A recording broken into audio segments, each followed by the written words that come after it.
I play Samira, a woman who comes to New York City on a day trip when the invasion occurs. And everything about what she thought she would be doing changes. And along the way, trying to navigate this new world, she comes across a perfect stranger, Eric.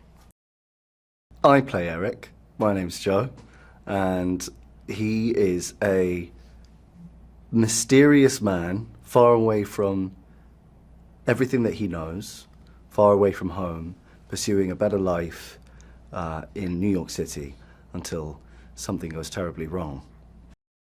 I was drawn into this movie first and foremost by John Krasinski. I spoke to him and he told me about why he wants to tell another story in this universe.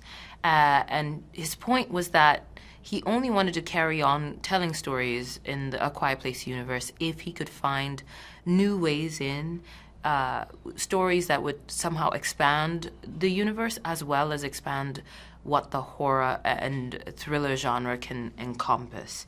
And I love that as a mandate for going back to this place. And so he passed the baton to Michael Sarnoski, and I watched his film Pig. I was really taken by how he tackles severe material with a tenderness. And when I read the script for A Quiet Place Day One, I felt that same sensibility come across in this world where it's a bigger scale. We're in New York. There's all the spectacle of an apocalyptic film, but at the heart of it is just navigating the human relationship between these two strangers that are trying to overcome great odds. I was drawn to the central characters. I thought that they were so fully realised and very much well observed on the page. I think that something like this, with a large-scale spectacle film, apocalypse film, it could be quite easy to lose sight of the beating heart of any motion picture, which is the characters that occupy it.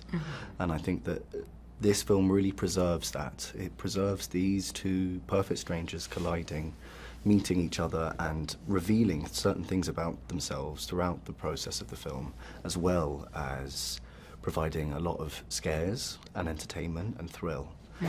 So I thought that that would be a really interesting exercise and an interesting kind of bank to try and rob, really. It was wonderful to work with and for Michael Sarnoski. He leads a joyful set. He's very calm. I'm fascinated by how calm he remains even when things are chaotic around him. And he has this magical child quality that is infectious, right? And movie making is such a privilege, right? We get to play for a living, and sometimes we can take ourselves too seriously. And what I find with Michael is that he doesn't fall for that. He's still very much enamored by the movie making. He brings this freshness to it, a sort of childlike wonder, and the material is intense and demanding, but there's a joy with which he does it, and I loved working with him because of that. He's a wonderful man and a brilliant leader, and a sensitive one as well. The content of the script, the themes that are explored are pretty large questions. It's about grief, it's about dependency, it's about family, it's about an unraveling of a society. What happens to human beings when all of the things that we're told are there to keep us safe disappear? These are kind of large themes and big questions.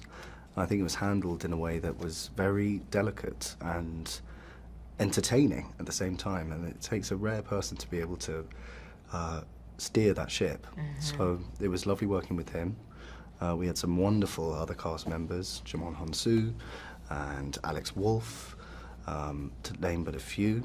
Yeah, we had a really lovely gang on this, and it's makes everything a lot easier when you've got some people like that involved.